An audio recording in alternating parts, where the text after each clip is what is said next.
प्रेक्षकांचं पुन्हा एकदा स्वागत। मराठा आरक्षण आंदोलन गेल्या आठवडाभरापासून मुंबईच्या आझाद मैदानावर सुरू असताना या आंदोलनाला आज 4 वाजेपर्यंत मुंबईचे रस्ते रिकामी करण्याचे आदेश न्यायालयाने दिलेले आहेत। त्याचबरोबर मराठा आरक्षण आंदोलन याचा थोडासा ओझरता सामाजिक पद्धतीने विचार हा समाज माध्यमांवर सुरू आहे। या देशामध्ये किंवा या राज्यामध्ये कोणतेही आंदोलन जेव्हा जनसंघटन घेऊन उभं राहतं तेव्हा त्या आंदोलनाची एक समीक्षा होते।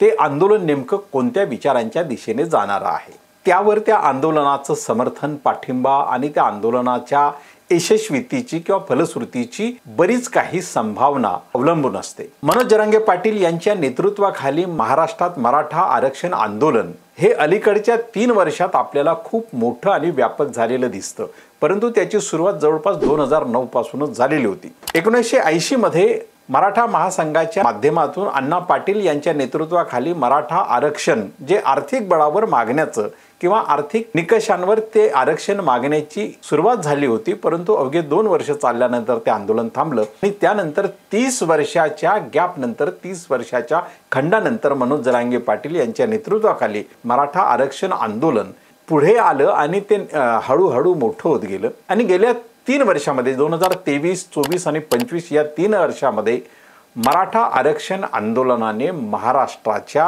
एकूण सामाजिक आणि राजकीय वातावरणामध्ये मोठा परिणाम केला आहे। अर्थात आपण पाहिलंय की 2015-16 मध्ये महाराष्ट्रामध्ये मराठा आरक्षण आंदोलन, मराठा क्रांती मोर्चा, ओबीसी क्रांती मोर्चा अशी अनेक आंदोलनं झाली आणि त्या आंदोलनाने राजकीय दृष्ट्या हाताळले गेलेले हे आंदोलनाने सामाजिक पातळीवर मोठी घुसळण निर्माण केली। मराठा आरक्षण आंदोलन आता मोठं होत असल्याने किंवा मोठं झाल्याने मुंबईमध्ये त्यांचा प्रवेश झाल्यानंतर मराठा आरक्षण आंदोलनाची एक जी व्याप्ती राज्याच्या आणि देशाच्या समोर आली, त्या व्याप्तीनंतर आता हे आरक्षण आंदोलन नेमकं कोणत्या विचारांच्या दिशेने किंवा कोणत्या विचारांच्या अनुषंगाने किंवा कोणत्या तत्वविचारांच्या अनुषंगाने हे आंदोलन चालतं, अशा प्रकारची समीक्षा आता समाज माध्यमांमध्ये होऊ लागली आहे। वास्तविक या देशामध्ये ब्राह्मण सोडून कोणत्याही ब्राह्मणेतर समाजाचं आंदोलन हे सामाजिक बंधुभाव, स्वातंत्र्य, समता आणि बंधुतेच्या दिशेने जाणार असतं,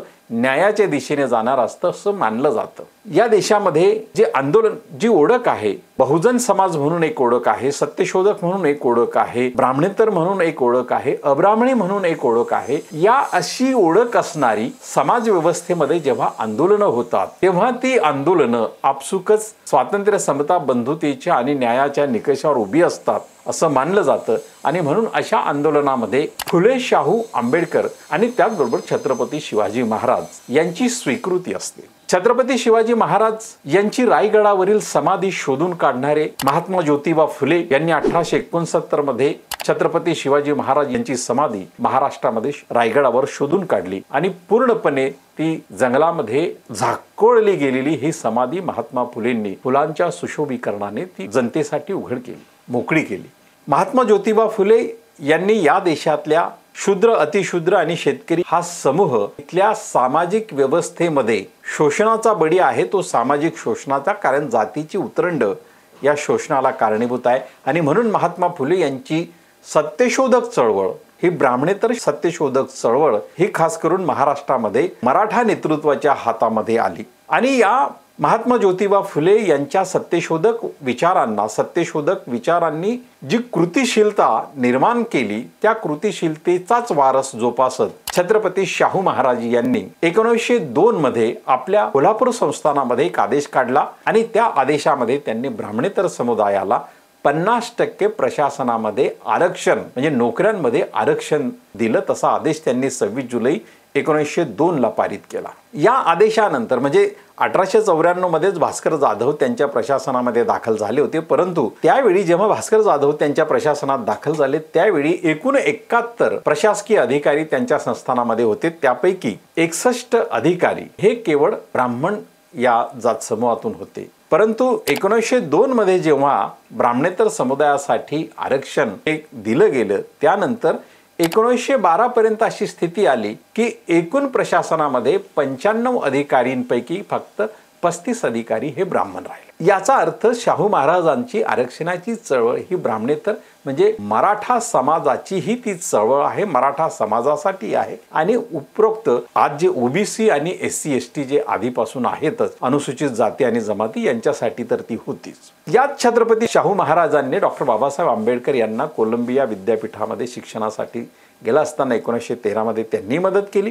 आणि त्यानंतर आपण पाहिलं की त्यांच्या मूक नायकला छत्रपती शाहू महाराज यांनी आर्थिक मदत देखील केली। आणि डॉक्टर बाबासाहेब आंबेडकर हे समाजाचे खरे नेते आहेत ही गोष्ट त्यांनी आवर्जून सांगितली। म्हणजे याचा अर्थ छत्रपती शिवाजी महाराज, महात्मा ज्योतिबा फुले, छत्रपती शाहू महाराज आणि डॉक्टर बाबासाहेब आंबेडकर ही जी गुंफण आहे ही या महाराष्ट्रामधली आजच्या भाषेत जर आपण बोललो तर बहुजन, आजच्या भाषेमध्ये जर बोललो तर ब्राह्मणेतर, अब्राह्मणी अशा प्रकारची ही चळवळ आहे। परंतु मराठा आरक्षण आंदोलनाच्या एकूणच प्रतीकांमध्ये फुले शाहू आंबेडकरांच्या प्रतीकांना जेव्हा विचारमंचावर स्वीकार दिसत नाही तेव्हा या आंदोलनाची समीक्षा ही वैचारिक पातळीवर होऊ लागते। आणि म्हणून या आंदोलनाच्या एकूणच परिभाषेवर देखील एक समीक्षा व्हायला लागते। आणि म्हणून जेव्हा मराठा हा कुणबीच आहे म्हणून त्याला आरक्षण द्या असं जेव्हा म्हटलं जातं तेव्हा एक मराठा लाख मराठा ही घोषणा या विचारांशी विसंगत आहे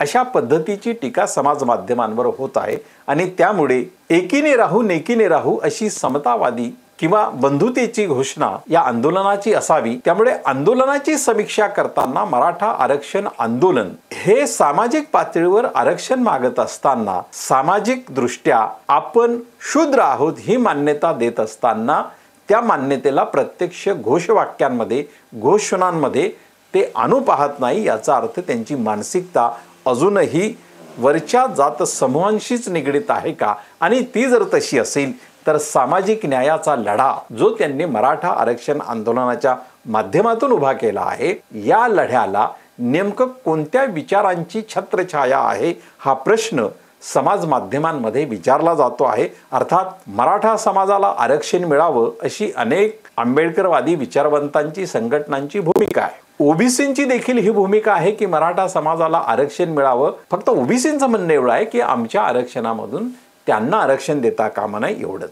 पण दुसऱ्या बाजूला मराठा आरक्षणाची भूमिका हीच आहे की आम्हाला आरक्षण हे ओबीसी मधूनच हवं। याचा अर्थ मराठा आरक्षण आंदोलन या सामाजिक भूमिकेवर चर्चा करण्यासाठी मनोज जरांगे पाटील यांच्या नेतृत्वात आंदोलन व्यापक होत असेल तरी त्या आंदोलनाची वैचारिक भूमिका मांडण्यासाठी विचारवंत दिसत नाही, कार्यकर्ते त्या पद्धतीने तयार केलेले दिसत नाही।